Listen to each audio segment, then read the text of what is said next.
ഓർത്ത് ദൈവത്തെ സ്തുതിക്കുന്നു. ഈ മീറ്റിംഗിൽ കയറിയപ്പോഴാണ് ഞാൻ ലീഡ് ചെയ്യാനായിട്ട് വാഷർ പറഞ്ഞത്. വളരെ സന്തോഷത്തോടെ അത് ഏറ്റെടുത്തതിൽ അതിയായി സന്തോഷിക്കുന്നു. പ്രിയ രാജൻ പാർഷ ഓർത്ത് ദൈവത്തെ സ്തുതിക്കുന്നു. DK ജോസഫ് പാസ്റ്റർക്കായ സ്തോത്രം, ആൻസി സിസ്റ്റർക്കായ സ്തോത്രം. എല്ലാവരെയും ഓർത്ത് ദൈവത്തെ സ്തുതിക്കുന്നു. ഈ ഗ്രൂപ്പിന്റെ പ്രവർത്തനങ്ങൾ ഏറ്റവും അനുഗ്രഹമായ നിലയിൽ മുമ്പോട്ട് പോകുന്നു. പാസ്റ്റർ ഓർപ്പിച്ചതുപോലെ ചെറിയൊരു കൂട്ടമാണെങ്കിൽ പ്രവർത്തനങ്ങൾ വളരെ അനുഗ്രഹിക്കപ്പെട്ട നിലയിൽ മുമ്പോട്ട് പോയിക്കൊണ്ടിരിക്കുകയാണ്. ഞാൻ എപ്പോഴും പറയുന്ന ഒരു കാര്യമാണ്, നമ്മൾ വളരെ ഐക്യത്തോടും സ്നേഹത്തോടും കൂടെ പ്രിയ രാകേഷ് പാസ്റ്റർ നെല്ലിപ്പതി IPS പാസ്റ്ററെ അന്വേഷിച്ച് ഞാൻ ഇരിക്കുന്ന സഭയിൽ വന്നതാണ്. യാതൊരു പരിചയവും ഞങ്ങൾക്ക് മുമ്പില്ല. എന്നാൽ അന്ന് അട്ടപ്പാടിയിൽ രാകേഷ് പാസ്റ്റർ വരാൻ മുഖാന്തരമായ ഒരു ദേവദാസനുണ്ട്. ആ ദേവദാസനോട് ചോദിച്ചു, IPSയിലേതെങ്കിലും പാസ്റ്റർമാരുണ്ടോ? അങ്ങനെ നെല്ലിപ്പതിക്ക് പറഞ്ഞു വിട്ടു. എന്നാൽ ആ ബന്ധം ഇതുവരെയും തുടർന്നുകൊണ്ട് പോകുന്നതിൽ അതിയായ സന്തോഷമുണ്ട്. അപ്പോൾ അന്ന് ദേവദാസൻ വന്നത് തീർച്ചയായിട്ടും അത് ദൈവത്തിന്റെ ഒരു വലിയ നിയോഗം തന്നെയാണ്. അന്ന് ഞാൻ വന്ന സന്ദർഭത്തിൽ ഈ ഗ്രൂപ്പിനെ കുറിച്ചൊന്ന് പറയുകയുണ്ടായി. എന്നാൽ സംബന്ധിക്കുമോ ഇല്ലയോ എന്ന് എനിക്കറിയില്ല. എങ്കിലും ഞാൻ പറഞ്ഞു, അന്ന് മുതൽ ഇന്ന് വരെ ദേവദാസൻ വളരെ ആക്റ്റീവാണ്. സ്തോത്രം. 1-2 വർഷങ്ങളായി കാണുമായിരിക്കാം. ഞാനൊരു മെസ്സേജ് ഇടാൻ വൈകിയ പോലും എന്നെ ഓർപ്പിക്കാറുണ്ട്. ചില സന്ദർഭത്തിൽ മറന്നു പോകാറുണ്ട്. എങ്കിലും ഇന്ന് ശുശ്രൂഷയില്ല, ഇന്ന് മീറ്റിംഗില്ലേ ചോദിക്കാറുണ്ട്. ചിലപ്പോൾ വിട്ടുപോകാറുമുണ്ട്, സ്വാഭാവികമാണ്. എങ്കിലും അതുപോലെ രാജൻ പാസ്റ്ററിനോട് ചോദിച്ചിട്ടുണ്ട് പല സന്ദർഭങ്ങളിൽ. ആന്റി മെസ്സേജ് അയക്കാറുണ്ട്, എന്താ പാസ്റ്റർ മീറ്റിംഗിൽ ചോദിക്കണം. അന്നേരമൊക്കെയാണ് ഓർമ്മ വരുന്നത്. ചിലപ്പോൾ എന്തെങ്കിലും കാരണവശാലൊക്കെ അങ്ങനെ വിട്ടുപോകാറുണ്ട്. എങ്കിലും ദൈവമക്കളുടെ പ്രാർത്ഥനയും സപ്പോർട്ടും നമ്മുടെ ഈ പ്രവർത്തനം വളരെ മുതൽക്കൂട്ടാണ്. വിശേഷിച്ച് ബ്രീസ് സാറ് ഈ മീറ്റിംഗിലൊന്നും കയറുന്നില്ലെങ്കിൽ പോലും സാറിന്റെ ക്ലാസ് നമുക്കേറെ അനുഗ്രഹവും സാറിന്റെ ആത്മീയവും ഭൗതികവുമായിട്ടുള്ള സപ്പോർട്ട് ഈ ഗ്രൂപ്പിലുള്ള നമുക്ക് ഓരോരുത്തർക്കും വളരെ അനുഗ്രഹമാണ്. എല്ലാ മാസവും 3 ദേവദാസന്മാരെ, അതിനു മുമ്പ് ചില സന്ദർഭത്തിൽ 4 ദേവദാസന്മാരെയും സാമ്പത്തികമായിട്ട് സഹായിക്കാൻ ഈ ചെറിയ ഗ്രൂപ്പിന് കഴിയുന്നതിൽ അതിയായ സന്തോഷമുണ്ട്. ലക്ഷങ്ങൾ രൂപയുടെ മേലെ കർത്താവിന് വേണ്ടി പ്രവർത്തിക്കുവാനായിട്ട് ഈ ഗ്രൂപ്പിന് കഴിഞ്ഞത് നിസ്സാര കാര്യമല്ല. സ്തോത്രം. DK ജോസഫ് പാസ്റ്റർ കഥ വിശ്വസ്തയോടുകൂടി ചെയ്യുന്നു. ലക്ഷക്കണക്കിന് രൂപയുടെ കാര്യങ്ങൾ ഈ ഗ്രൂപ്പിലൂടെ വിവിധ നിലകളിൽ ചെയ്യാനായിട്ട് കർത്താവ് സഹായിച്ചിട്ടുള്ളതിന് മുൻപും ഹോസ്പിറ്റൽ കേസും പല സന്ദർഭം അങ്ങനെയൊക്കെ ഈ ഗ്രൂപ്പിന്റെ പ്രവർത്തനങ്ങൾ വളരെ അനുഗ്രഹമായി മുമ്പോട്ട് പോകുന്നതിൽ അതിയായി സന്തോഷിക്കുന്നു. ദൈവമക്കളുടെ സാന്നിധ്യവും പ്രാർത്ഥനയും സഹകരണവും ഒക്കെ വളരെ അനുഗ്രഹമാണ്. കർത്താവ് നമ്മെല്ലാവരെയും അനുഗ്രഹിക്കുമാറാകട്ടെ. നമുക്ക് എഫേസ്യ ലേഖനം 3-ാം അധ്യായം അതിന്റെ 20-ാം വാക്യം ഒന്ന് വായിക്കുവാൻ ആഗ്രഹിക്കുകയാണ്. എഫേസ്യ ലേഖനം 3-ാം അധ്യായം 20-21. എന്നാൽ നാം ചോദിക്കുന്നതിലും നനയ്ക്കുന്നതിലും അത്യന്തം പരമായി ചെയ്യുവാൻ നമ്മിൽ വ്യാപരിക്കുന്ന ശക്തിയാൽ കഴിയുന്നവന് സഭയിലും യേശുക്രിസ്തുവിലും എന്നേക്കും തലമുറയായും മഹത്വമുണ്ടാകട്ടെ. ആമേൻ. എഫേസ്യ ലേഖനം നമുക്കെല്ലാവർക്കും വളരെ പരിചയമുള്ള വചനങ്ങളാണ്. ഒപ്പം ഫിലിപ്പിയ ലേഖനം പോലെ തന്നെ നമ്മെ ബലപ്പെടുത്തുന്ന അനുഗ്രഹീതമായ ഒത്തിരി വചനങ്ങൾ ഈ എഫേസ്യ ലേഖനത്തിൽ നമുക്ക് കാണാൻ കഴിയുന്നുണ്ട്. എഫെസോസ് എന്ന് പറയുന്ന പട്ടണം ഒരു സമ്പന്ന നഗരമാണ്. സാമ്പത്തികമായി വളരെ ഉന്നതിയിൽ നിൽക്കുന്ന ഒരു പ്രദേശമാണ് ഈ എഫെസോസ് എന്ന് പറയുന്ന സ്ഥലം. ലേഖനങ്ങളിൽ കൊരിന്ത് പട്ടണത്തെ കുറിച്ച് നമുക്കറിയാം. കൊരിന്ത് പട്ടണം വാണിജ്യപരമായി ബിസിനസ് പരമായിട്ട് വളരെ മുൻപന്തി നിൽക്കുന്ന അസാൻമാർഗികതയുടെ വലിയൊരു തേർവാഴ്ച നടക്കുന്ന ഒരു സ്ഥലമാണ് കൊരിന്ത്. പക്ഷെ സമ്പന്നമാണ്, ആ നാട് സമ്പന്നമാണ്. അതിനൊപ്പം കിടപിടിക്കുന്ന ഒരു സ്ഥലമാണ് എഫെസോസ്. ഒരു സമ്പന്ന നഗരമാണ്. ആ പട്ടണത്തിലേക്ക് ചെല്ലുമ്പോൾ തന്നെ ആ സമ്പന്നതയുടെ കാഴ്ചകൾ എഫെസോസ് പട്ടണത്തിൽ പ്രവേശിക്കുന്ന ഒരുവന് ദർശിക്കാൻ കഴിയും. വലിയ കെട്ടിടങ്ങളും വിലപിടിപ്പുള്ള രത്നങ്ങളും പരവതാനികളും ഒക്കെ കൊണ്ട്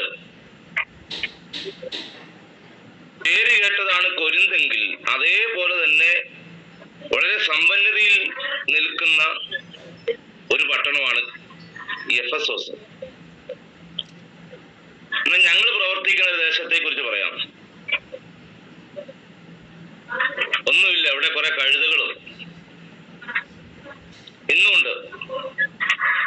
ഇന്നും മണൽ ചുമക്കാൻ കഴുതകളുണ്ട് അട്ടപ്പാടിയിൽ, ഇഷ്ടം പോലെ. നിങ്ങൾക്ക് കഴുത കാണാത്തവരെ അട്ടപ്പാടി വന്നാൽ കാണാൻ കഴിയും. കർത്താവ് പോയിട്ടുള്ള നല്ല വാഹനമാണ്. ഇവിടുത്തെ ഏറ്റവും വലിയ ടൗൺ ഗോളിക്കടവാണ്. ഞങ്ങളുടെ ഏറ്റവും വലിയ പട്ടണം ഗോളിക്കടവാണ്. മറ്റിതര സ്ഥലങ്ങളെ അപേക്ഷിച്ച് ഒരു സമ്പന്ന നഗരമൊന്നുമല്ല അട്ടപ്പാടി. ഇവിടെ പ്രവർത്തിക്കാൻ പോലും 10 കുടുംബം ഉണ്ടെന്ന് പറഞ്ഞാൽ ഇപ്പോൾ താഴെ നിന്നും ആളുകൾ വരാൻ പറ്റാത്ത ഒരു സാഹചര്യമാണ്. അപ്പോൾ ഇവിടെ അട്ടപ്പാടി നിന്നൊക്കെ താഴ്ത്തു പോയ ഒരു ദേവദാസനെ ഞങ്ങൾ കഴിഞ്ഞ ദിവസം കണ്ടപ്പോ ആ ദേവദാസൻ പറഞ്ഞു, ഈ അടുത്തിടെ പോയതേ ഉള്ളൂ, ആ ദേവദാസൻ പറഞ്ഞു, ഞങ്ങൾക്ക് ഫ്രിഡ്ജായി, TV ആയി, ഇവിടെ ഇങ്ങനെ തണുപ്പ് അടിച്ചൊരു വല്ലാത്ത അവസ്ഥയിൽ നിന്ന ദേവദാസനാണ്. ഇവിടെ നിന്ന് പോകുന്നവരെല്ലാം പെട്ടെന്ന് വണ്ടി എടുക്കുന്നു. അപ്പൊ അതുകൊണ്ട് നമ്മള് പിന്നെ അസൂയാലുക്കളാവുകയല്ല. ഞാൻ കഴിഞ്ഞ ദിവസം ഞങ്ങളുടെ സെന്ററിൽ പറഞ്ഞൊരു കാര്യമുണ്ട്. നമ്മുടെ ഇവിടെ നിന്ന് പോകുന്ന ദേവദാസന്മാർ മറ്റു സ്ഥലങ്ങളിൽ പോയിട്ട് അവർക്ക് ഇതൊക്കെ ലഭിച്ചു എന്ന് ഞങ്ങളോട് പറയുമ്പോൾ ഞങ്ങൾക്കും വേണമെങ്കിൽ ആ വഴിയെ പോകാമായിരുന്നു. പക്ഷെ ഇതുവരെയും പോകാനായിട്ടുള്ളൊരു പ്രേരണ ദൈവം തരാത്തത് കൊണ്ട് ഇവിടെ നിൽക്കുകയാണ്, വില കൊടുത്ത് നിൽക്കുകയാണ്. സ്തോത്രം. തെസലോനിക്കയിൽ പൗലോസ് വന്നു പോയപ്പോൾ, പൗലോസ് പോയി കഴിഞ്ഞപ്പോൾ അവർ പറഞ്ഞു, നിങ്ങളുടെ അടുക്കൽ വന്ന പൗലോസ് എന്ന് പറയുന്ന വ്യക്തി ദ്രവ്യാഗ്രഹം മോഹിച്ച് വന്നതാണ്. തെസലോനിക്കയിലേക്ക് നോക്കി അറിയാം. അതുകൊണ്ടാണ് പൗലോസ് പറഞ്ഞു, നിങ്ങൾ അറിയുന്നത് പോലെ ഞാൻ ദ്രവ്യാഗ്രഹം മോഹിച്ചു വന്നതല്ല. സുവിശേഷത്തിന്റെ വെള്ളി വെളിച്ചം അകത്ത് പ്രകാശിച്ച പൗലോസ് തെസലോനിക്കയിൽ ചെന്നത് മാറ്റമില്ലാത്ത സുവിശേഷം അറിയിക്കാനാണ്. ആരുടെയും വീട്ടിൽ ഒന്നും കണ്ടുപോയതല്ല. പക്ഷെ പൗലോസിനെ അവിടെ നിന്ന് ഓടിച്ചു വിട്ടു മറ്റൊരു സ്ഥലത്തേക്ക് പൗലോസ് പോയപ്പം അവിടെയുള്ള കുറെ, എല്ലായിടത്തും ഉണ്ടല്ലോ അങ്ങനത്തെ കുറെ ആളുകൾ, അവര് വന്നിട്ട് പറഞ്ഞു, നിങ്ങളുടെ ഇടയിൽ ഇന്നലെ വന്നു പോയ കഴിഞ്ഞ ദിവസം 3 ആഴ്ച അവിടെ ഉണ്ടായിരുന്ന ആള് വന്നത് നിങ്ങളെ നന്നാക്കാനും നേരാക്കാനും സുവിശേഷം അറിയിക്കാനും വന്നതല്ല, ദ്രവ്യാഗ്രഹം മോഹിച്ചു വന്നതാണ്. പൗലോസ് പറഞ്ഞു, ഞാൻ അത് മോഹിച്ചു വന്നതല്ല, അതിന് ദൈവസാക്ഷിയാണ്. ഞാൻ പറഞ്ഞത് ഈ രാജൻ പാസ്റ്ററൊക്കെ അട്ടപ്പാടിയിൽ ഇരുന്ന് പ്രവർത്തിച്ചിട്ടുള്ള, സഭയിൽ ഇരുന്നിട്ടുള്ള പാസ്റ്റാണ്. അപ്പൊ ഈ ദേശം ഒന്നും വലിയ സമ്പന്നമല്ലെങ്കിലും ഒരു ദാരിദ്ര്യ മേഖലയാണെങ്കിൽ ഇവിടെയൊക്കെ പ്രവർത്തിക്കാൻ കഴിയുന്നതിൽ അതിയായ സന്തോഷം ഞങ്ങൾക്കുണ്ട്. മറ്റൊന്നും വിലപിടിപ്പുള്ളതൊന്നും ഞങ്ങളുടെ കയ്യിൽ ഇല്ലെങ്കിലും ഞങ്ങളുടെ കാര്യം മാത്രമല്ല, നമ്മളൊക്കെ ആയിരിക്കുന്ന മേഖലയിൽ ആരെ ഇപ്പൊ അട്ടപ്പാടിയും താഴെ പോയിരിക്കുന്നതിൽ വലിയ സമ്പന്നരായെന്നൊന്നും അല്ല ഞാൻ ഉദ്ദേശിക്കുന്നത്. നമ്മളെല്ലാം ഒരേ കാറ്റഗറി പോകുന്ന ആളുകളാണ്. ഞാനൊരു എക്സാമ്പിൾ പറഞ്ഞതെന്ന് മാത്രമേ ഉള്ളൂ. എഫെസോസ് ഒരു സമ്പന്ന നഗരമാണ്. ഈ എഫെസോസ് സമ്പന്നമാകാൻ കാരണം അവിടെ ഒരു തീർത്ഥാടന കേന്ദ്രമുണ്ട്. ഈ ശബരിമല പോലെ ഒരു വലിയ തീർത്ഥാടന കേന്ദ്രം എഫെസോസിലുണ്ട്. അന്യാരാധനയുടെ വിളനിലമാണ് ഈ എഫെസോസ്. ഈ തീർത്ഥാടന കേന്ദ്രത്തിൽ ലോകത്തിന്റെ നാനാഭാഗങ്ങളിൽ നിന്ന് ആളുകൾ എഫെസോസിലേക്ക് വരുന്നത് ആ പട്ടണം സമ്പന്നമാകാൻ ഒരു കാരണമായി. നമ്മൾ നോക്കിക്കേ, ശബരിമല പത്തനംതിട്ടയിലല്ലേ? ആണല്ലോ അല്ലേ? അതെ. എത്ര ആളുകൾ വരുന്നത്, എത്രയോ ആളുകൾ ലോകത്തിന്റെ ഈ ഇന്ത്യയുടെ വിവിധ സ്റ്റേറ്റുകളിൽ നിന്ന് വരുന്ന എന്തോരം പണമാണ് അവിടെ വന്ന് വീഴുന്നത്. അതെല്ലാം ഗവൺമെന്റിലേക്ക് പോവുകയാണ്. എന്തുമാത്രം പണമാണ് വരുന്നത്. ഇതുപോലെ തന്നെ ഈ അന്യാരാധന നിമിത്തം സമ്പത്ത് വളരെ ഉള്ളത് നിമിത്തം ആ ദേശം ഒരു സമ്പന്നമായി മാറി. അവിടുത്തെ വീടുകളും കുടിലും അവിടുത്തെ ബിൽഡിങ്ങുകളും ഒക്കെ കാണുമ്പോൾ, അവിടുത്തെ ടൗണുകൾ, സിറ്റികൾ കാണുമ്പോൾ ഒക്കെ മാത്രമല്ല ഫലപുഷ്ടമായിട്ടുള്ള ഒരു നാടാണ് എഫെസോസ് എന്ന് പറയുന്നത്. സ്തോത്രം. അന്യാരാധന വളരെയധികം ഉണ്ടായിരുന്നു. വലിയ ആരാധന മൂർത്തികൾ ഉണ്ടായിരുന്നു. ഒരു ബഹുനില കെട്ടിടത്തിന് വലിപ്പം വരുന്ന ഒരു സ്ത്രീയുടെ പ്രതിമയുണ്ടായിരുന്നു.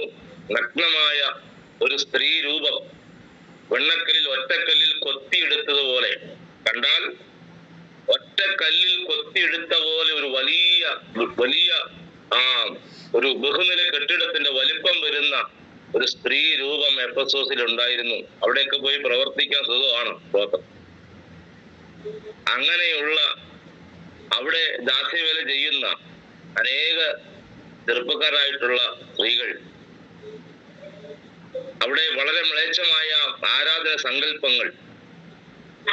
ആ ക്ഷേത്രത്തിൽ നിന്ന് അതിന് നിയോഗിക്കപ്പെട്ട പല പ്രിയപ്പെട്ടവരുണ്ട്. അവർക്ക് വഴിയോരങ്ങളിലും കടയോരങ്ങളിലും കയറി ഫ്രീ ആയിട്ട് ഒരു പഴം പറിച്ചു തിന്നാൽ ആരും ഒന്നും ചോദിക്കത്തില്ല. അവർക്ക് അതിനുള്ള പെർമിഷൻ ഉണ്ടായിരുന്നു എന്നുള്ളതാണ് പഠനം പറയുന്നത്. ഇങ്ങനെ അതുകൊണ്ടാണ് അവിടുത്തെ ഒരു ആരാധന സങ്കല്പം, ഒരു മനുഷ്യന് ഈ ഒറ്റക്കല്ലിൽ കൊത്തിയെടുത്തതുപോലെ ഈ ഇങ്ങനെ ഒരു രൂപം ഉണ്ടാക്കാൻ ഒരു മനുഷ്യന് കഴിയില്ല എന്നുള്ള ചിന്ത നാട്ടുകാർക്കുണ്ട്. അതുകൊണ്ടൊക്കെ തന്നെയാണ് എഫേസ്യർ 2-ാം അധ്യായം 1-ാം വാക്യം വായിക്കുമ്പോൾ ആകാശത്തിലെ അധികാരത്തിനും അനുസരണക്കേടിന്റെ മക്കളിൽ ഇപ്പോൾ വ്യാപരിക്കുന്ന ആത്മാവിനും. അപ്പോൾ ഈ ഒറ്റക്കല്ലിൽ കൊത്തിയെടുത്ത ഈ സ്ത്രീരൂപം ഒരു മാനുഷിക നിർമ്മിതിയല്ല, ഇത് ആകാശത്തു നിന്ന് വീണ ഒരു ദൈവമാണ് എന്നുള്ളൊരു സങ്കല്പം അവിടെ ഉണ്ടായിരുന്നു എന്ന് പഠനങ്ങൾ പറയുന്നുണ്ട്. അതുകൊണ്ടായിരിക്കും എഫേസ്യർക്ക് ലേഖനം എഴുതുമ്പോൾ പൗലോസ് പറഞ്ഞു ആകാശത്തിലെ അധികാരത്തിനും. അപ്പോ അങ്ങനെയുള്ളൊരു ദുഷ്ട വ്യാപാരം ഈ എഫെസോസിൽ ഉണ്ടായിരുന്നു. അവിടെ ഒരു സർപ്പക്കാവായിരുന്നു. ആ സർപ്പക്കാവിൽ എനിക്കിപ്പോ രാജംഭാഷയോട് എന്തെങ്കിലും വൈരാഗ്യമെങ്കിൽ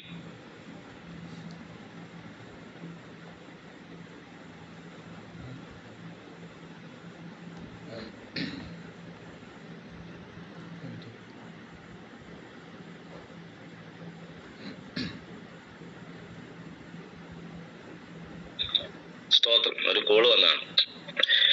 എനിക്കിപ്പോ രാജേഷ് മാസ്റ്ററോട് രാജം ഭാഷയോട് ഒരു വൈരാഗ്യം ഉണ്ടെങ്കിൽ അവിടെ ഒരു സർപ്പക്കാവുണ്ട്. ഒരു ഫലകം വാങ്ങി രാജേഷ് ഭാഷയോ രാജം ഭാഷയോ പേര് ഞാൻ ആ ഫലകത്തിൽ എഴുതി സർപ്പത്തെ കൊണ്ട് കൊത്തിച്ചാൽ ഞാൻ ആരുടെ പേരാണോ എഴുതുന്നത് ആ എഴുതുന്ന ആൾക്ക്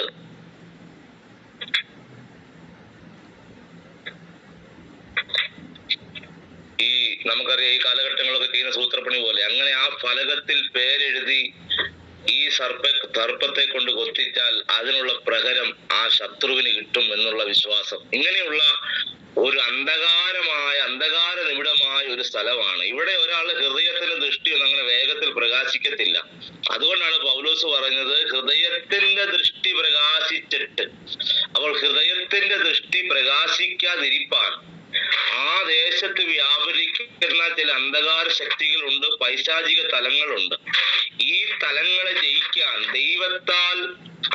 സ്തോത്രം, ദൈവിക ആലോചന ലഭിച്ച, ദൈവിക അരുളപ്പാടുകൾ ലഭിച്ച സഭയെ മുറ്റൂട് തകർക്കണമെന്ന് അധികാരപത്രം വാങ്ങി സഭയ്ക്കെതിരെ വെല്ലുവിളിച്ച ഒരു ശൗലിനെ പൗലോസാക്കി മാറ്റി കർത്താവിന്റെ കെട്ടുപണിക്ക് വേണ്ടി ദൈവം ഉപയോഗിച്ച് എഫെസോസ് എന്ന് പറയുന്ന അന്യാരാധനയുടെ വിളനിലമായ, അന്യാരാധനയുടെ കേളി കേന്ദ്രമായ ഈ എഫെസോസ് പട്ടണത്തിൽ പൗലോസ് കാലുകുത്തിയപ്പോൾ അവിടെയുള്ള അന്യാരാധന ശക്തികൾ വിറകൊണ്ടെന്നാണ് പറയുന്നത്. സ്തോത്രം, ആമേൻ, ഹല്ലേലൂയ. അഭിഷേകമുള്ള ഒരുവൻ ഈ അന്ധകാരം നിറഞ്ഞ ദേശത്ത് കാല് പതിച്ചാൽ അവൻ ഹൃദയത്തിന്റെ ദൃഷ്ടി പ്രകാശിക്കാതെ വണ്ണം അതിനെ അടച്ചു വച്ചിരിക്കുന്ന ഇരുട്ടിന്റെ ശക്തികളെ അവൻ അകത്ത് വ്യാപരിക്കുന്ന ഒരു ആത്മാവിന്റെ വെളിച്ചവുമായി ഒരുവൻ അവിടെ കാലുകുത്തിയപ്പോൾ ചില വ്യക്തികളുടെ ഹൃദയത്തിൽ, ഹല്ലേലൂയ, ആമേൻ, അവിടെ ഹൃദയത്തിന്റെ ദൃഷ്ടി പ്രകാശിച്ചപ്പോൾ എഫെസോസ് മേഖലയിൽ, എഫെസോസ് സഭയ്ക്ക്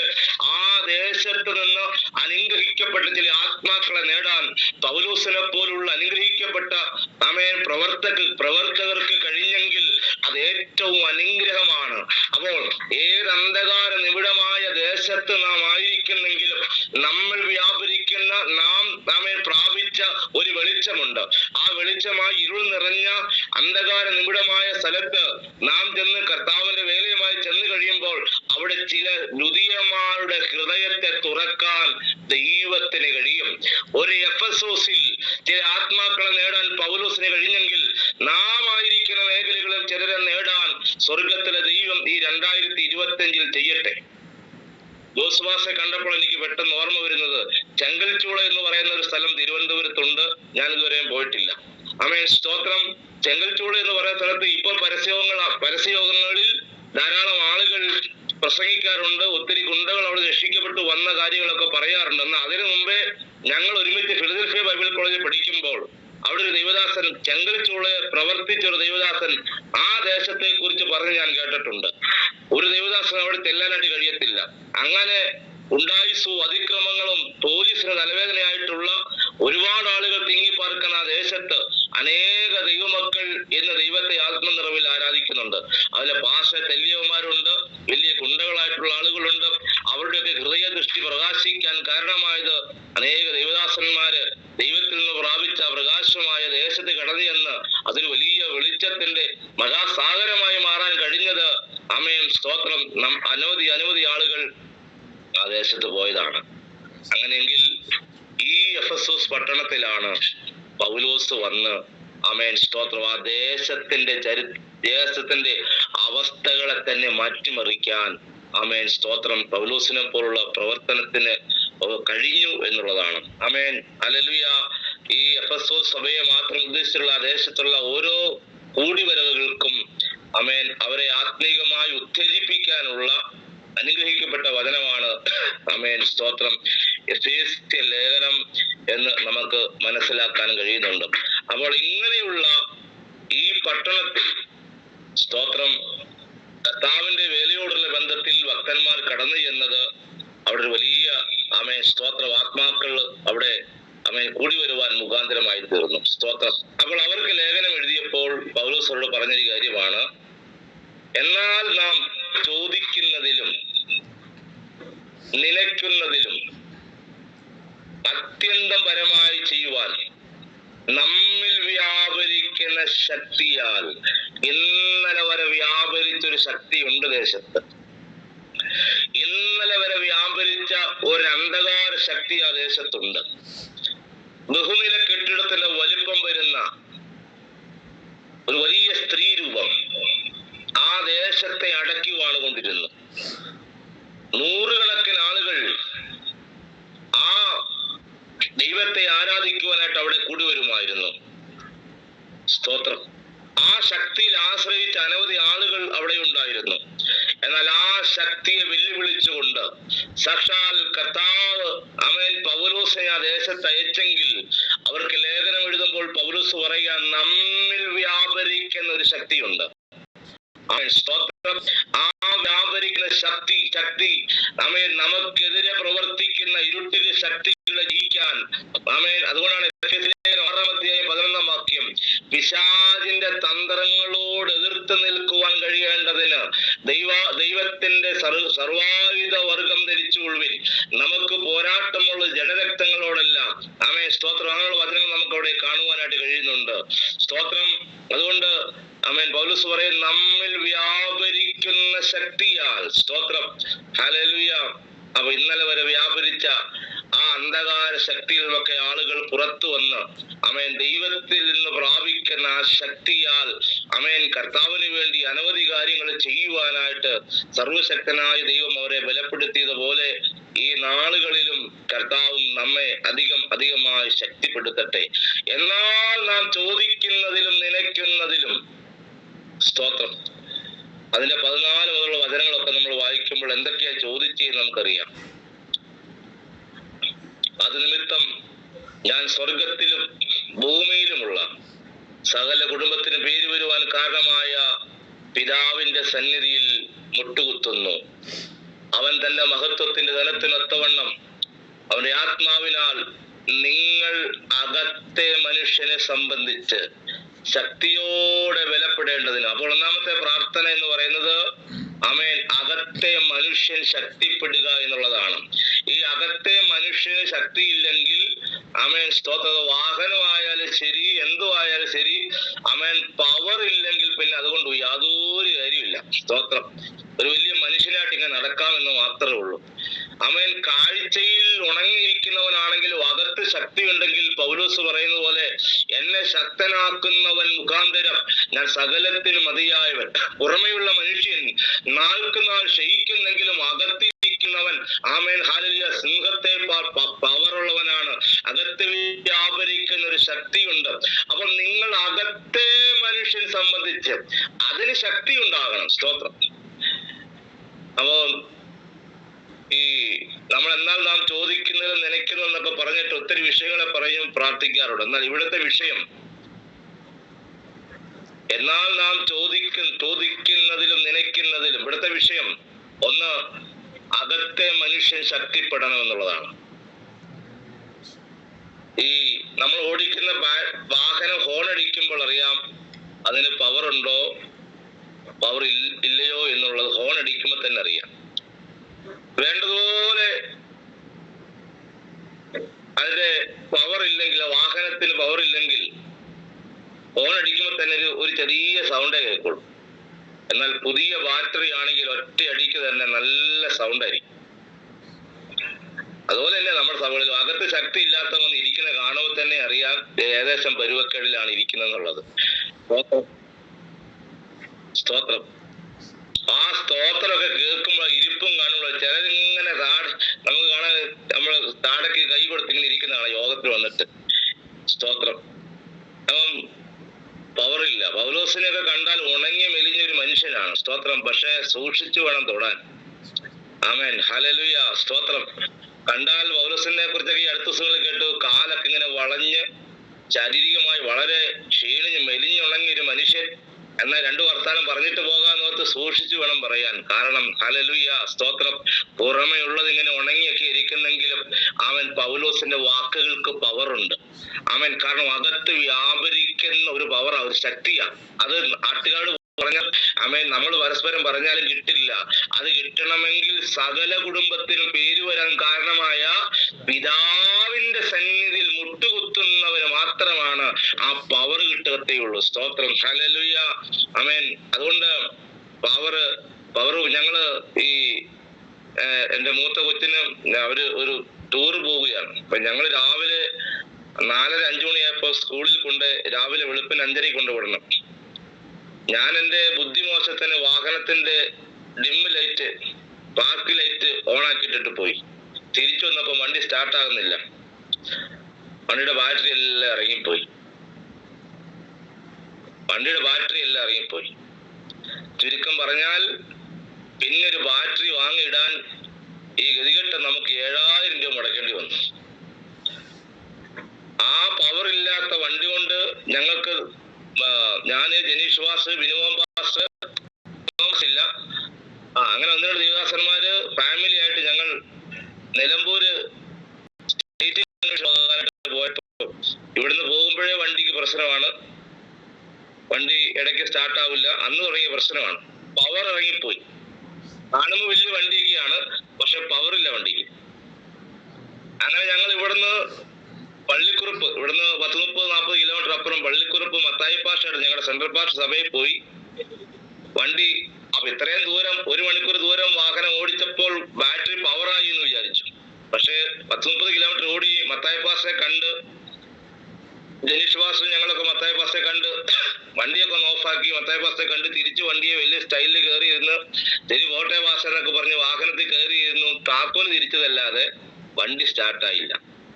പിന്നെ അവിടെ നിന്ന് അങ്ങോട്ടും ഇങ്ങോട്ടും തള്ളി ഒന്ന് സ്റ്റാർട്ടാക്കി മണ്ണാർക്കാട് ചെന്നു. അവിടെ ചെന്ന് 200 രൂപയ്ക്ക് ബാറ്ററി വെള്ളം ഏതാണ്ട് വണ്ടി കൊഴിച്ചു, എല്ലാം റെഡിയായെന്ന് പറഞ്ഞ് അയാൾ പറഞ്ഞു വിട്ടു. 200 രൂപ അവിടെയും കൊടുത്തു. മണ്ണാർക്കാട് കുറച്ച് കഴിഞ്ഞു ഒരു ഹോട്ടലിലെത്തി ഭക്ഷണം കഴിച്ചു. ഭക്ഷണം കഴിക്കാൻ കയറി തിരിച്ചു വന്ന് സ്റ്റാർട്ടാക്കിയപ്പോൾ വണ്ടി ഓണാകുന്നില്ല. അപ്പൊ മനസ്സിലായി ബാറ്ററി മൊത്തത്തിൽ ഡെത്തായെന്ന് മനസ്സിലായി. ചുരുക്കം പറഞ്ഞാൽ ജനീഷ് വാസക സഹായിച്ചിട്ടാണ് ഒരു 7000 രൂപയുടെ ബാറ്ററി മേടിച്ചിടേണ്ടി വന്നു. സ്തോത്രം, വില മുടക്കേണ്ടി വന്നു. ഞാൻ പറഞ്ഞത് വാഹനം എത്ര വലുതാണെങ്കിലും പവർ ഇല്ലെങ്കിൽ കാഴ്ചക്ക് മാത്രമേ ഉള്ളത്. ഞാനായാലും നമ്മൾ ആരായാലും. എന്നാൽ കാഴ്ചയ്ക്ക് ഒരു ഭംഗിയില്ലെങ്കിലും സ്തോത്രം ഹല്ലേലൂയ, അകത്ത് ശക്തിയുള്ളവനെ കൊണ്ട് ദൈവത്തിന് എന്തെങ്കിലും ചെയ്തെടുക്കാനായിട്ട് കഴിയും. ആമേൻ. അതുകൊണ്ട് നമുക്കും പ്രാർത്ഥിക്കാം. ആമേൻ. പ്രസംഗിക്കുന്ന നമുക്കൊക്കെ പ്രാർത്ഥിക്കാം. നമ്മുടെ അകത്തെ മനുഷ്യൻ ശക്തി പ്രാപിക്കണം. അങ്ങനെ പ്രാർത്ഥിക്കുന്നവരെ കുറിച്ചാണ് താഴോട്ട് വായിക്കുമ്പോൾ, അങ്ങനെ പ്രാർത്ഥന ആവശ്യപ്പെടുന്നവർക്കാണ് ചോദിക്കുന്നതിലും നനയ്ക്കുന്നതിലും അത്യന്തപരമായി ചെയ്യുന്നത്.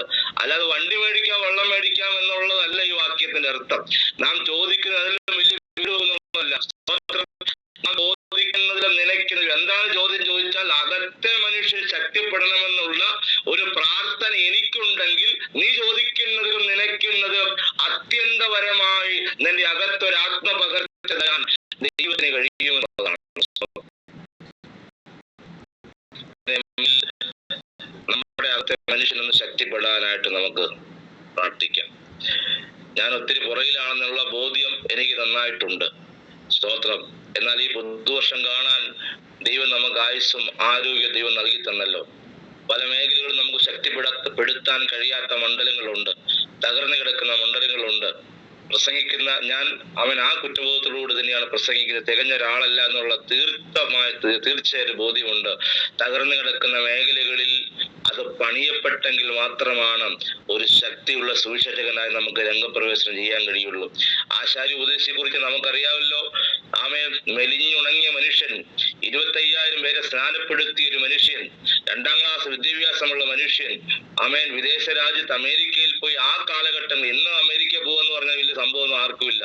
എന്നാൽ ആ കാലഘട്ടങ്ങളിൽ പോയ ഒരു അനുഗ്രഹിക്കപ്പെട്ട ദൈവവൃത്തിയെ ഇന്ന് ഉപദേശികൾക്കും പേടിയില്ല.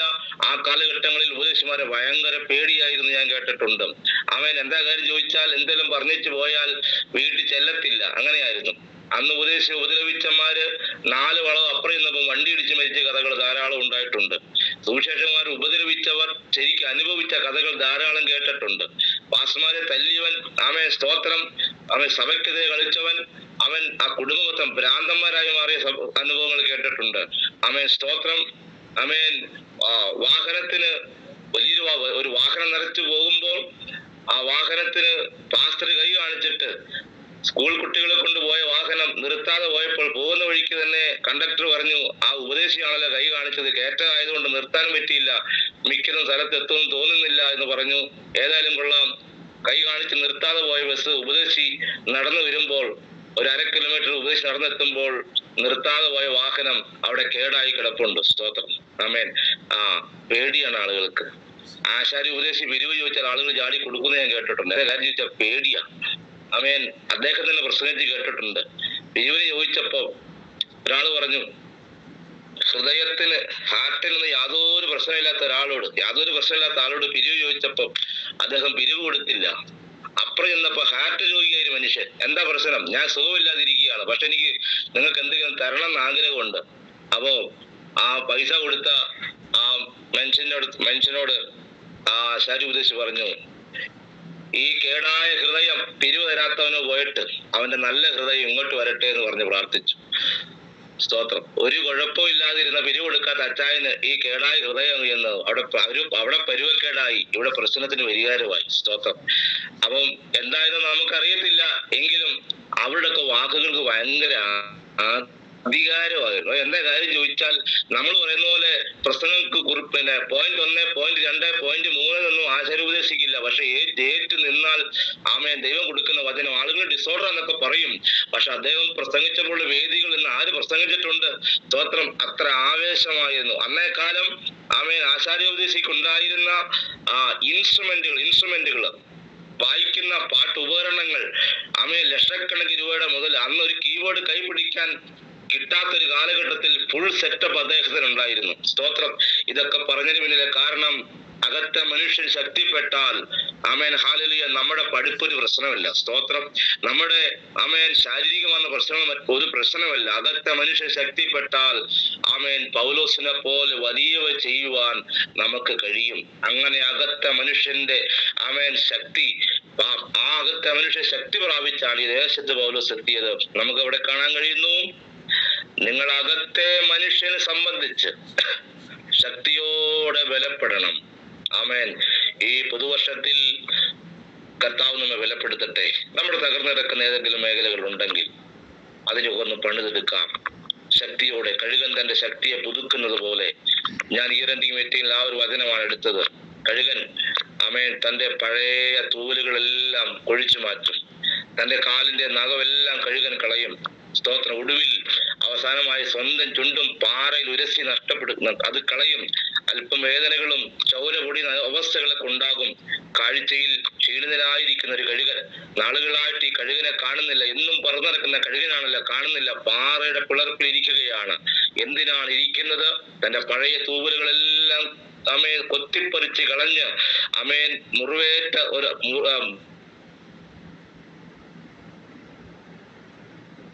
കൊണ്ടുകൊണ്ട് കാലിൽ നഖമൊക്കെ പിഴുതു മാറ്റി ഒടുവിൽ സ്വന്തം ചുണ്ടും പാറയിൽ ഉരസിക്കളഞ്ഞ് ഇതെല്ലാം പുതിയതായിട്ട് വന്ന് ഹല്ലേലൂയ കഴുകൻ തന്റെ ശക്തിയെ പുതുക്കി ആകാശത്തിന്റെ അനന്ത സീമയിൽ പറന്നുല്ലസിക്കുന്നത് പോലെ നമ്മുടെ അകത്തെ മനുഷ്യൻ ഈ പുതുവർഷത്തിൽ ശക്തിപ്പെടുത്തി ശക്തി പ്രാപിച്ച് കർത്താവിന് വേണ്ടി വലിയവ ചെയ്യുവാനായിട്ട് കർത്താവ് നമ്മെ സഹായിക്കട്ടെ. അകത്തെ മനുഷ്യൻ ശക്തിയോടെ ബലപ്പെടേണ്ടതിനും ക്രിസ്തു വിശ്വാസത്താൽ നിങ്ങളുടെ ഹൃദയങ്ങളിൽ വസിക്കേണ്ടതിനും, ക്രിസ്തു വിശ്വാസത്താൽ നിങ്ങളുടെ ഹൃദയങ്ങളിൽ വസിക്കേണ്ടതിനും. അതൊരു വലിയ പ്രാർത്ഥനയാണ്. വരം നൽകണമെന്നും നിങ്ങൾ സ്നേഹത്തിൽ വേരൂന്നി അടിസ്ഥാനപ്പെട്ടവരായി, സ്നേഹത്തിൽ വേരൂന്നുക. സ്തോത്രം. സ്നേഹത്തിൽ വേരൂന്ന് അടിസ്ഥാനപ്പെട്ടവരായി വീതിയും നീളവും ഉയരവും ആഴവും എന്ത് എന്ന് സകല വിശുദ്ധന്മാരോടുകൂടെ ഗ്രഹിക്കുവാനും പരിജ്ഞാനത്തെ കവിയുന്ന ക്രിസ്തുവിൽ സ്നേഹത്തെ അറിയുവാനും പ്രാപ്തരാകുകയും ദൈവത്തിന്റെ എല്ലാ നിറവിനോളം നിറഞ്ഞു വരികയും വേണം എന്ന് പ്രാർത്ഥിക്കുകയാണ്. വളരെ പ്രധാനപ്പെട്ട പൗലോസിന്റെ പല പ്രാർത്ഥനകളും ലേഖനത്തിൽ കാണാൻ കഴിയുന്നുണ്ട്. അതിൽ വളരെ പ്രധാനപ്പെട്ട ഒരു പ്രാർത്ഥന എന്നാണ് ഈ പ്രാർത്ഥനയെ വേദപണ്ഡിതന്മാർ സ്തോത്രം വിശേഷിപ്പിക്കുന്നത്. പൗലോസിന്റെ വളരെ കാതലായ ഒരു പ്രാർത്ഥനയാണ്. പിതാവിന്റെ സന്നിധിയിൽ മുട്ടുമടക്കുന്നു. പിതാവിന്റെ സന്നിധിയിൽ മുട്ടുമടക്കി ആരും പരാജിതരായി മാറത്തില്ല. പിതാവിന്റെ സന്നിധിയിൽ മുട്ടുമടക്കി ആരും മനുഷ്യന്റെ മുമ്പിൽ മുട്ടുമടക്കേണ്ടതായിട്ട് വരത്തില്ല. ദൈവിക സന്നിധാനത്തിൽ നമ്മുടെ അകത്തെ മനുഷ്യൻ ശക്തിപ്പെടുവാനും സ്നേഹത്തിൽ വേരൂന്നുവാനും സ്തോത്രം അകത്ത് വിശ്വാസം വ്യാപരിക്കേണ്ടതിനും ക്രിസ്തുവിന്റെ എല്ലാ നിറവിനോളം നാം നിറഞ്ഞു വരേണ്ടതിനും എഫെസോസിലെ വിശ്വാസികളെ ഞാൻ സ്തോത്രം നിറഞ്ഞു വരേണം എന്നും പ്രാർത്ഥിക്കുകയാണ്. സ്തോത്രം. എഫെസോസിലുള്ള അല്ലെങ്കിൽ ആ ദേശത്തുള്ള ഓരോ സഭകളെ കുറിച്ചുള്ള പൗലോസിന്റെ വലിയൊരു കാഴ്ചപ്പാട്, നിങ്ങൾ ക്രിസ്തുവിന്റെ സ്നേഹത്തെ അറിയുവാനും പ്രാപ്തരാകുവാനും ദൈവത്തിന്റെ എല്ലാ നിറവിനോളം നിറഞ്ഞു വരികയും വേണം എന്ന് പ്രാർത്ഥിക്കുന്നു. നമ്മുടെയൊക്കെ പ്രാർത്ഥന എന്താണ്? സ്തോത്രം. ആമേൻ. ഹല്ലേലൂയ. ഭൂരിഭാഗം ഇടങ്ങളിലും സ്തോത്രം പ്രാർത്ഥന വിഷയമൊക്കെ ഇതൊക്കെ മാറി. സ്തോത്രം. കൃപാവരങ്ങൾക്ക് വേണ്ടി പ്രാർത്ഥിക്കുന്ന ഒരു കാലഘട്ടം ഉണ്ടായി. ഞാൻ നമ്മളൊക്കെ ഉദ്ദേശിച്ചാ പറഞ്ഞേ, നമ്മൾ സ്വാഭാവികമായിട്ട് അങ്ങനെ പ്രാർത്ഥിക്കേണ്ടതായിട്ട് വരികയാണ്. സ്തോത്രം.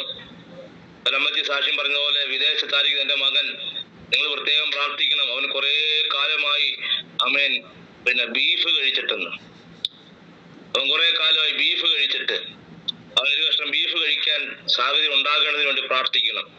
ഇതൊക്കെയാണ് പ്രാർത്ഥനാ വിഷയങ്ങൾ. സ്തോത്രം. എന്നാൽ പൗലോസിന്റെ പ്രാർത്ഥന വിഷയം, എന്റെ വിശ്വാസികളുടെ അകത്തെ മനുഷ്യൻ ശക്തി പ്രാപിക്കണം. ആമേ. സ്തോത്രം. ഇന്നലെ വരെ ചില അന്ധകാര ശക്തികൾക്ക് അവർ വിധേയരായിരുന്നു. ആമേൻ. സ്തോത്രം. എന്നാൽ ഇന്നലെ വരെ അവിടെ ഹൃദയത്തിന്റെ ദൃഷ്ടി പ്രകാശിക്കാതെ വണ്ണമായിരുന്നു.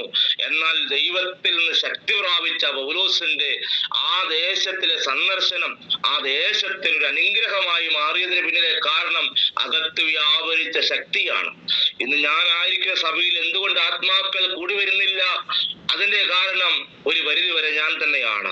എനിക്ക് ആമേൻ കൃപമേൽ കൃപ വ്യാപരിക്കുന്നെങ്കിൽ ആ ശക്തി ദൈവത്തിൽ നിന്ന് അധികമായി പ്രാപിച്ചുകൊണ്ട് ആമേൻ ഒരു ഭവനങ്ങളിൽ കടന്നു ചെല്ലുന്നെങ്കിൽ, ദേശത്ത് കടന്നു ചെല്ലുന്നെങ്കിൽ ആ ദേശം വിടുതൽ പ്രാപിക്കും. സ്തോത്രം. ഹല്ലേലൂയ. ആ ദേശത്തിന് വരും. സ്തോത്രം. നാം ഓരോരുത്തരും ഹല്ലേലൂയ ദൈവത്തിൽ നിന്ന് ശക്തി പ്രാപിക്കുന്നവരായി മാറണം. ശക്തി പ്രാപിക്കുന്നവരെ അവൻ നോക്കി ആളുകൾ കൂടി വരികയാണ്. ആമേൻ. ഹല്ലേലൂയ. പത്രോസൊക്കെ പോകുന്ന ആമേൻ വഴിയോരങ്ങളിൽ ആളുകൾ നിഴലൊന്നു തട്ടാൻ ആഗ്രഹിക്കുകയാണ്. കാരണം അവരിൽ വ്യാപരിക്കുന്ന ഒരു ആത്മാവിന്റെ പവറാണ്. ഹല്ലേലൂയ. അവരിൽ വ്യാപരിക്കുന്ന ഒരു അഭിഷേകത്തിന്റെ ശക്തിയാണ്. ഒരുവന്റെ ഭവനങ്ങളിൽ പൗലോസ് കയറി ചെന്ന് കരം ആമേൻ വെച്ച് പ്രാർത്ഥിച്ച സ്പോട്ടിൽ സൗഖ്യമുണ്ടാകുന്നു. ആമേൻ. വെള്ളിയും പൊന്നും ഞങ്ങൾക്ക് നടക്കാൻ പറഞ്ഞ ക്ഷണത്തിൽ നടക്കുന്നു. 4 ദിവസം കഴിഞ്ഞിട്ടല്ല. ഇതെങ്ങനെ സംഭവിക്കുന്നു എന്ന് ചോദിച്ചാൽ അകത്ത് വ്യാപരിക്കുന്ന ആത്മാവിന്റെ ശക്തിയാണ്. ആമേൻ. ഹല്ലേലൂയ. ആ ശക്തി എഫെസോസിൽ ഉള്ളവരുടെ ഹൃദയങ്ങളിലും വ്യാപരിക്കണമെന്ന് ആഗ്രഹിച്ച് പൗലോസ് പ്രാർത്ഥിച്ചിട്ട് പറയുകയാണ്, എന്നാൽ നാം ചോദിക്കുന്നതിലും ആമേൻ സ്നേഹം, വിശ്വാസം, അകത്ത് ശക്തി, സ്തോത്രം, സ്നേഹത്തറിയുവാനും പ്രാപ്തരാകുകയും ദൈവത്തിന്റെ എല്ലാ നിറവിനോളം നിറഞ്ഞു വരികയും വേണം എന്ന് പറഞ്ഞ് പിതാവിന്റെ സന്നിധിയിൽ ആരും ഒട്ടുമടക്കാൻ തയ്യാറാകുന്നു. അങ്ങനെ തയ്യാറാകുന്നവൻ, അവരെ കുറിച്ചാണ് പറയുന്നത്.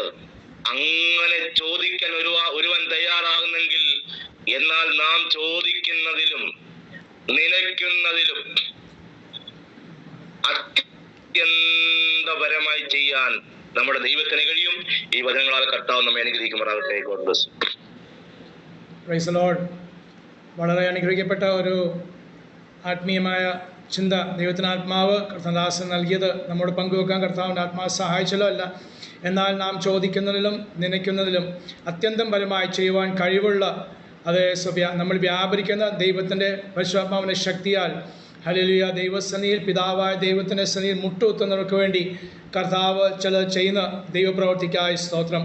അതേ ആകാശരാജ്ഞിക്ക് സ്തോത്രം. ആകാശ ശക്തികളെ സേവിച്ച ഒരു കാലഘട്ടത്തിൽ സേവിച്ച എഫെസോസ് ജനത്തെ അതേ അവരുടെ ഉള്ളിൽ മാനസാന്തരം വന്നപ്പോൾ ഹല്ലേലൂയ പിന്നെ ആ ശക്തി മാറി ദൈവത്തിൻ്റെ പരിശുദ്ധാത്മാവിൻ്റെ ശക്തിയെ നിറയപ്പെടേണ്ട ഒരു ആവശ്യകത മനസ്സിലാക്കി പൗലോസ് അവരെ അത് പ്രബോധിപ്പിക്കുകയും അവർക്ക് എഴുത്തുകൾ എഴുതി അവരെ ധൈര്യപ്പെടുത്തുകയും ആവശ്യപ്പെടുകയും ചെയ്യുന്ന ഒരു അനുഭവം നമ്മളെ ദൈവത്തിനാത്മാവ് ഓർപ്പിച്ചല്ലോ. അത് ഓർത്ത് ഞാൻ ദൈവത്തെ സ്തുതിക്കുന്നു, മഹത്വപ്പെടുന്നു. സ്തോത്രം. ആ പരിശുദ്ധാത്മാവിന്റെ ശക്തിയാൽ നമ്മുടെ അകത്തെ മനുഷ്യൻ അതേ ശക്തിപ്പെടുവാൻ സ്തോത്രം. ക്രിസ്തുവിൻ്റെ സ്നേഹത്തെ നാം വേരൂന്നി നിൽപ്പാൻ, വിശ്വാസത്തിൽ വർദ്ധിച്ചിരുവാൻ, പ്രത്യാശയിൽ വർദ്ധിച്ചിരുവാൻ, ദൈവപ്രസാദമുള്ള ഒരു ക്രിസ്തീയ ജീവിതം നയിപ്പാനൊക്കെ കർത്താവ് നമ്മൾ ആഗ്രഹിക്കുന്നല്ലോ. അങ്ങനെ ചെയ്യുമ്പോൾ അല്ലെങ്കിൽ നാം ചോദിക്കുന്നതും നാം നനയ്ക്കുന്ന അനുഭവത്തിൽ നിന്ന് അത്യന്തം പരമായി നമ്മൾ വ്യാപരിക്കുന്ന ആ പരിശുദ്ധാത്മാവിന്റെ ശക്തിയാൽ തന്നെ കർത്താവ് നമുക്ക് വേണ്ടി വൻ കാര്യങ്ങൾ ചെയ്യും. സ്വാതന്ത്ര്യപരമായുള്ള ലോകപരമായുള്ള വിഷയങ്ങളും താല്പര്യങ്ങളും ആഗ്രഹങ്ങളെല്ലാം ഉപരിയായി ക്രിസ്തു സ്തോത്രം, ക്രിസ്തു അല്ലെങ്കിൽ വചനത്തിന് അധിഷ്ഠിതമായ ഹല്ലേലൂയ വിഷയങ്ങൾ പ്രാർത്ഥിപ്പാൻ വേണ്ടിയാണല്ലോ കർത്താവ് നമ്മളെ വിളിച്ച് വേർതിരിച്ചത്. ലോകക്കാർ പ്രാർത്ഥിക്കുന്ന പോലെ ജൽപ്പനങ്ങളായിട്ട് പ്രാർത്ഥിക്കുവാനും ആവശ്യങ്ങൾ പറയാൻ വേണ്ടിയല്ല, ഉപരിയായി ആവശ്യമുള്ള നന്മകൾ നമുക്ക് വേണ്ടി കർത്താവ് തക്ക സമയങ്ങൾ നൽകുന്ന ദൈവമാകിയ സ്തോത്രം. എന്നാൽ ഉപരിയായി ആത്മീയ വിഷയങ്ങൾ, അതാണ് ക്രിസ്തീയ ജീവിതം. ക്രിസ്തുവിനെ സ്തോത്രം പിൻപറ്റുവാൻ നമുക്ക് ആവശ്യമുള്ള വേണം എന്നറിഞ്ഞ് പ്രാർത്ഥിപ്പാൻ വേണ്ടിയാണ് കർത്താവ് നമ്മൾക്ക് പരിശുദ്ധാത്മാവിന് നൽകിയത് ഓർത്ത് ഞാൻ സ്തോത്രം ചെയ്യുന്നത്. എനിക്ക് വളരെ സന്തോഷമുള്ള ഒരു കാര്യം, ഈ ഗ്രൂപ്പിലുള്ള കഴിഞ്ഞ നാളൊക്കെ പ്രസംഗിച്ച അല്ലെങ്കിൽ വചനം ശുശ്രൂഷ എല്ലാ ദേവദാസന്മാരും അത് ഒരു ഉപരിതല വിപ്ലവകരമായ ഒരു പ്രസംഗം ഞാൻ അധികം കേട്ടിട്ടില്ല. സ്തോത്രം. യഥാർത്ഥമായ ദൈവവചനം പ്രസംഗിക്കുകയും അവരുടെ ജീവിതത്തിൽ അവരനുഭവിക്കുന്ന കഷ്ടങ്ങളും എന്ന് സനോജ് ഭാഷ പറഞ്ഞത് എനിക്ക് കുറവുണ്ട്, അത് കുറവുകൾ പോലും ഏറ്റു പറയുന്ന അനുഭവങ്ങൾ സമ്മതിച്ചുകൊണ്ടാണ് പ്രസംഗിക്കുന്നത് ഓർത്ത് ദൈവത്തെ സ്തുതിക്കുന്നു. കഴിഞ്ഞ ആഴ്ചയിലും അതേ വർഷത്തിന് ആദ്യത്തെ ഞായറാഴ്ച കഴിഞ്ഞ ആഴ്ചയും ബിനുമോൻ പാസ്റ്ററും പ്രസംഗിച്ച വിഷയങ്ങളും അങ്ങനെ തന്നെ ആയിരുന്നു. ഈ വർഷം മുഴുവനും നമ്മളെ നന്മ കൊണ്ട് അനുഗ്രഹിക്കുന്ന ദൈവം. എന്നാൽ ആ നന്മ അത് ലോകപരമായ നന്മകളല്ല, സ്തോത്രം, അത് വചനപ്രകാരമുള്ള ദൈവിക ആത്മീയ നന്മകളാൽ കർത്താവ് നിറപ്പാൻ അൻവിശ്വസനാകുന്നു. അതുകൊണ്ട് കേൾപ്പിച്ച വചനം പോലെ ഹല്ലേലൂയ സ്തോത്രം, കർത്താവിന്റെ സന്നിധിയിൽ മുട്ടുകുത്തുന്നതായി തീരുവാൻ അത് യേശു താൻ തന്നെ അത് സ്തോത്രം അത് നമുക്ക് മാതൃകയായി കാണിച്ചു തന്നല്ലോ. ഹല്ലേലൂയ മുട്ടുകുത്തി ദൈവസന്നിധി പ്രാർത്ഥിക്കുന്ന, ഉപവസിക്കുന്ന, ദൈവസന്നിധി കരയുവാൻ മനസ്സ് കർത്താവ് നമുക്ക് കൂടുതലായി നൽകുവാൻ അത് നിമിത്തം ചില ദൈവിക പ്രവൃത്തി 2025 കർത്താവ് നമുക്ക് വേണ്ടി ചെയ്യും. നമ്മളെ കൊണ്ട് കർത്താവിന്റെ ഉദ്ദേശം എന്തെന്ന് അത് പൂർണ്ണമായി അറിഞ്ഞ് ജീവിപ്പാൻ പ്രാർത്ഥിപ്പാൻ കർത്താവ് ദേവദാസനെയും കുടുംബത്തെയും തന്റെ അവരുടെ ശുശ്രൂഷകളെയും ദൈവസഭയും ധാരാളമായി കർത്താവ് അനുഗ്രഹിക്കട്ടെ, സഹായിക്കട്ടെ. താൻ പറഞ്ഞ പോലെ സ്തോത്രം, ചെറിയ ഗ്രാമം അത് വലിയ ഗ്രാമം, ചെറിയ പട്ടണം വലിയ പട്ടണമല്ല വിഷയം, ആത്മാക്കളാണ് വിഷയം. അതേ ആത്മാക്കൾ വിടുവിക്കപ്പെട്ട ആ ദേശത്തിൽ ഹല്ലേലൂയ ഞാൻ മനസ്സിലാക്കിയ ഒരു കാര്യം, അനേക വർഷങ്ങളായിട്ട് അവിടെ സുവിശേഷം കേട്ടിട്ടുണ്ട്, പക്ഷേ അനേക പിന്മാറ്റക്കാരുണ്ട്. സ്തോത്രം, സഭകൾക്ക് കുറവല്ല. എന്നാൽ ഈ നാളുകൾ കർത്താവ് വലിയൊരു പ്രവൃത്തി ദൈവാത്മാവ് 2025 ദേവദാസന് വേണ്ടി സഭയ്ക്ക് വേണ്ടി കർത്താവ് ചെയ്തിട്ട് മറ്റുള്ള ആ പ്രദേശങ്ങളിലും പ്ലസ് മീഡിയയുടെ പ്രവർത്തകരായി പ്രവർത്തിക്കുന്ന എല്ലാ ദേവദാസന്മാരെയും അവരുടെ സഭകളെയും കർത്താവ് അനുഗ്രഹിക്കട്ടെ. ആത്മാക്കളുടെ വലിയൊരു പ്രവൃത്തി അത് കണ്ട് സന്തോഷിപ്പാൻ ദൈവാത്മാവ് നിങ്ങളെല്ലാം സഹായിക്കാൻ അനുഗ്രഹിക്കുകയും ചെയ്യട്ടെ. നമ്മളെ കേൾപ്പിച്ച വചനത്തിന് മുമ്പാകെ നമ്മൾ തന്നെ സമർപ്പിക്കാം.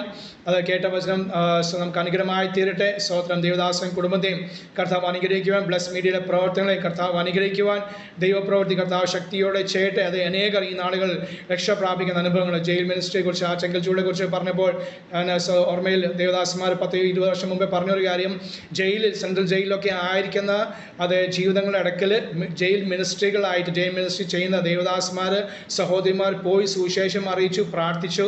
അങ്ങനെ രക്ഷിക്കപ്പെട്ടവർ, അവർ സ്നാനപ്പെട്ടു. അങ്ങനെയുള്ള ഗുണ്ടകൾ ആണ് സ്വന്തം അവരെ സ്വന്തം ഈ ചെങ്കൽച്ചൂളയിൽ അതുപോലുള്ള പല ഗുണ്ടകൾ ആയിരിക്കുന്ന കോളനിയിൽ കടന്നു ചെന്ന് അവർ തന്നെ സുവിശേഷ വക്താക്കളായി തീർന്ന് അവർ തന്നെ പാസ്റ്റർമാരായി അങ്ങനെയാണ് അവരുടെ സഭകൾ ആരംഭിച്ചത്. സ്തോത്രം. അപ്പോൾ കർത്താവിന് പ്രവർത്തിപ്പാൻ അത് തടവറ ആയിക്കോട്ടെ, ജയിലായിക്കോട്ടെ, അതേ സ്വതം വഴി ആയിക്കോട്ടെ, വഴിയോരം ആയിക്കോട്ടെ, എവിടെയായാലും ദൈവത്തിന് ആത്മാവിനെ പ്രവർത്തിപ്പാൻ അത് പരിധിയില്ല. സ്തോത്രം. പരിധിയില്ലാതെ പ്രവർത്തിക്കുന്ന ആ ആത്മശക്തി ഈ നാളുകളിൽ ശക്തിയോടെ സ്തോത്രം പ്രാപിച്ച് മുന്നേറുവാൻ നമ്മളെല്ലാം കർത്താനാത്മാവ് സഹായിക്കട്ടെ. നമ്മളെല്ലാം പ്രാർത്ഥിച്ചുകൊണ്ടിരിക്കുമ്പോൾ കർത്താദാസൻ ജോസ് പാസ്റ്റർ പ്രാർത്ഥിക്കുകയും രാജൻ പാസ്റ്റർ ആശീർവാദം പറയുകയും ചെയ്യും.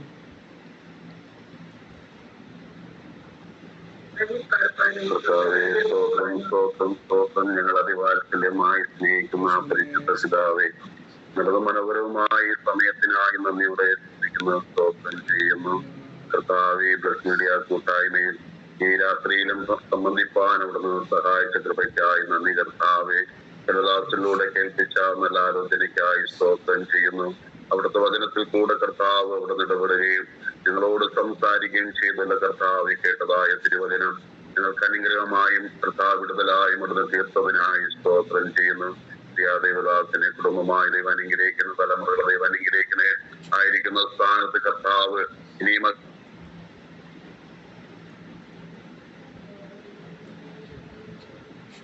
അധികം ചെയ്യണമെന്ന് ഞങ്ങൾ പ്രാർത്ഥിക്കുന്നു. കർത്താവ് മീഡിയ ദൈവദാസനായി സ്തോത്രം.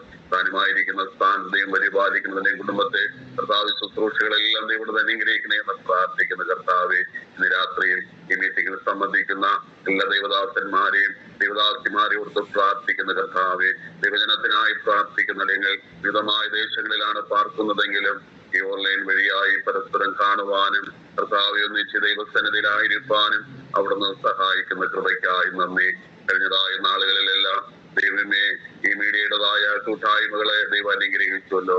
ഇന്നും തുടർന്ന് പോരുവാൻ ദൈവം സഹായിക്കുന്നതിനായി സ്തോത്രം ചെയ്യുന്നു. കർത്താവ് വിശാലതയിലേക്ക് അവിടുന്ന് നയിക്കുമാറാകണം. ഇനിയും കർത്താവ് പല പ്രിയപ്പെട്ടവരും മീറ്റിംഗിൽ സംബന്ധിക്കുവാനുണ്ടല്ലോ കർത്താവെ. ദൈവമേ അവരും തുടർന്നുള്ള നാളുകളിൽ മീറ്റിംഗിൽ സംബന്ധിപ്പാനും അനുഗ്രഹം പ്രാപിപ്പാനും അങ്ങ് സഹായിക്കണേ എന്ന് പ്രാർത്ഥിക്കുന്നു. ഭൗതികമായ കൂട്ടായ്മകൾക്കായി സ്തോത്രം. ഇതിൽ കർത്താവ് ഭാഗമാകുന്ന എല്ലാ പ്രിയപ്പെട്ടവരെയും ദൈവം അനുഗ്രഹിക്കണം. പ്രതിഫലം ദൈവം നൽകിക്കൊടുത്ത് മാനിക്കണേ എന്ന് പ്രാർത്ഥിക്കുന്നു കർത്താവെ. ഹല്ലേലൂയ. കർത്താവെ പ്രവർത്തനങ്ങളെ ഏറ്റവും അനുഗ്രഹമാകുവാനും ദൈവനാമമഹത്വമായി തീരുവാൻ ദൈവം സഹായിക്കണം. ദൈവദാസന്മാരെ കുടുംബങ്ങളെയും തലമുറകളെയും ദൈവം അനുഗ്രഹിക്കുമാറാകണേ. ദൈവജനങ്ങളെയും മറ്റു കുടുംബങ്ങളെയും തലമുറകളെയും ദൈവം അനുഗ്രഹിക്കുന്ന കർത്താവെ. ആത്മാക്കളെ നേടുവാനും കർത്തൃവേലിൽ വർദ്ധിച്ചു വരുവാനും എല്ലാവരെയും ദൈവം സഹായിക്കണം. ഈ ആണ്ടിന്റെ ഈ രണ്ടാമത്തെ ആഴ്ചയിലും കർത്താവെ പ്രകാരം നൽകി കൂട്ടായ്മയ്ക്കായി സ്തോത്രം. ഈ ആണ്ട് മുഴുവൻ കർത്താവ് തന്റെ മക്കളായിരിക്കുന്നിടങ്ങളിൽ അവിടുത്തെ ദൃഷ്ടി പതിച്ച് അവിടുത്തെ ആലോചനകളൊക്കെ വഴി നടത്തുമാറാകണം. കർത്താവിന്റെ കരങ്ങളിൽ സമസ്ത വിഷയങ്ങളെ താഴ്ത്തി സമർപ്പിക്കുന്നു. പ്രാർത്ഥനയുടനായി സ്തോത്ര യേശുവിൻ നാമത്തിൽ തന്നെ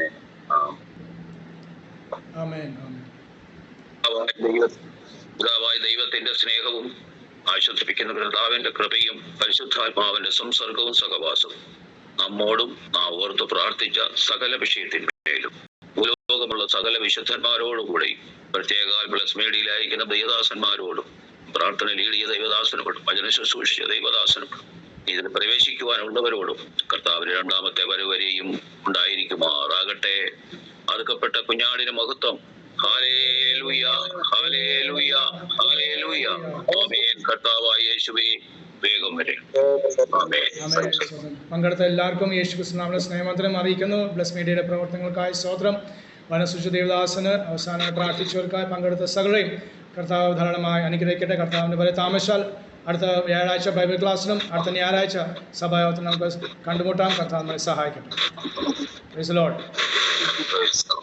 Praise the Lord.